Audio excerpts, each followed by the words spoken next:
Esther chapter 2. After these things, when the wrath of King Ahasuerus was pacified, he remembered Vashti, and what she had done, and what was decreed against her. Then the king's servants who served him said, Let beautiful young virgins be sought for the king.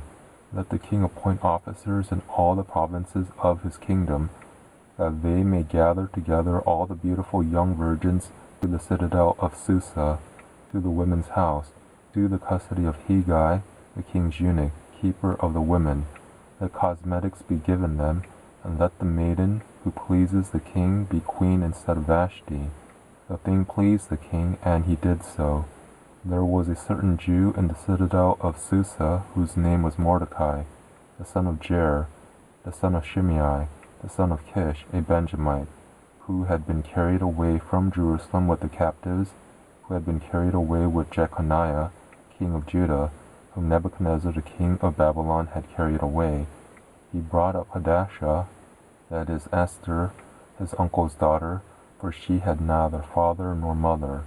The maiden was fair and beautiful, and when her father and mother were dead, Mordecai took her for his own daughter. So when the king's commandment and his decree was heard, and when many maidens were gathered together to the citadel of Susa, to the custody of Haggai, Esther was taken into the king's house, to the custody of Haggai, keeper of the women. The maiden pleased him, and she obtained kindness from him.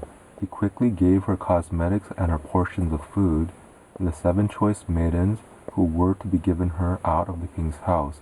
He moved her and her maidens to the best place in the women's house. Esther had not made known her people nor her relatives, because Mordecai had instructed her that she should not make it known.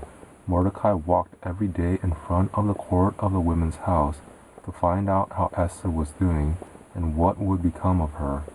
Each young woman's turn came to go in to King Ahasuerus after her purification for 12 months, for so were the days of their purification accomplished, 6 months with oil of myrrh, and 6 months with sweet fragrances, and with preparations for beautifying women.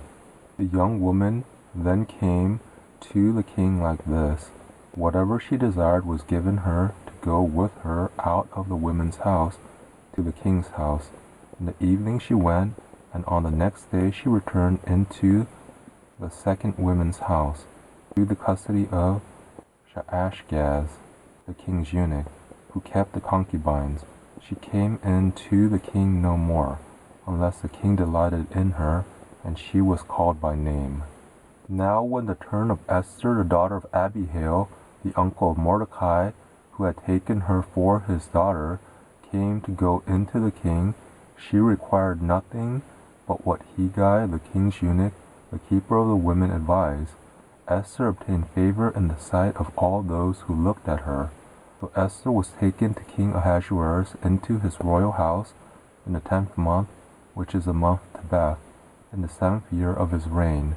The king loved Esther more than all the women, and she obtained favor and kindness in his sight, more than all the virgins, so that he set the royal crown on her head, and made her queen instead of Vashti. Then the king made a great feast for all his princes and his servants, even Esther's feast, and he proclaimed a holiday in the provinces, and gave gifts according to the king's bounty. When the virgins were gathered together the second time, Mordecai was sitting in the king's gate.